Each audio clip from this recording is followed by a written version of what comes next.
স্বাগতম আজকের গুরুত্বপূর্ণ প্রতিবেদনে।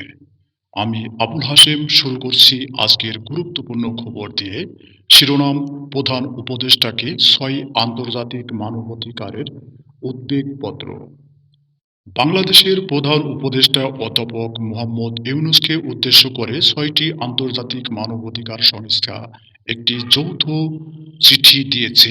এতে তারা দেশের মানবাধিকার পরিস্থিতি নিয়ে গভীর উদ্বেগ প্রকাশ করেছে এবং সরকারকে অবিলম্বে কার্যকর ও সংস্কারমূলক পদক্ষেপ গ্রহণের আহ্বান জানিয়েছে।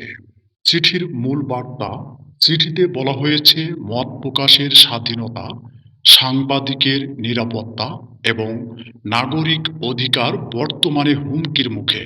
সংস্থাগুলোর মতে, এই পরিস্থিতি আন্তর্জাতিক অঙ্গনে বাংলাদেশের ভাবমূর্তি ক্ষতিগ্রস্ত করছে।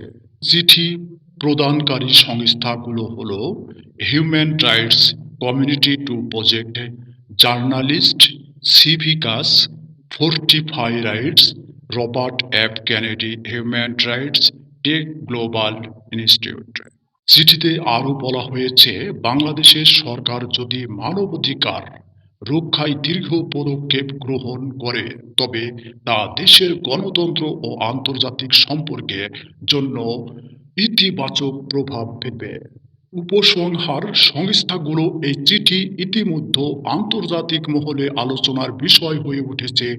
এখন দেখার বিষয় সরকার কী পদক্ষেপ গ্রহণ করবে। এটাই ছিল এই মুহূর্তের প্রধান সংবাদ। আরও খবর জানতে আমাদের সঙ্গেই থাকুন।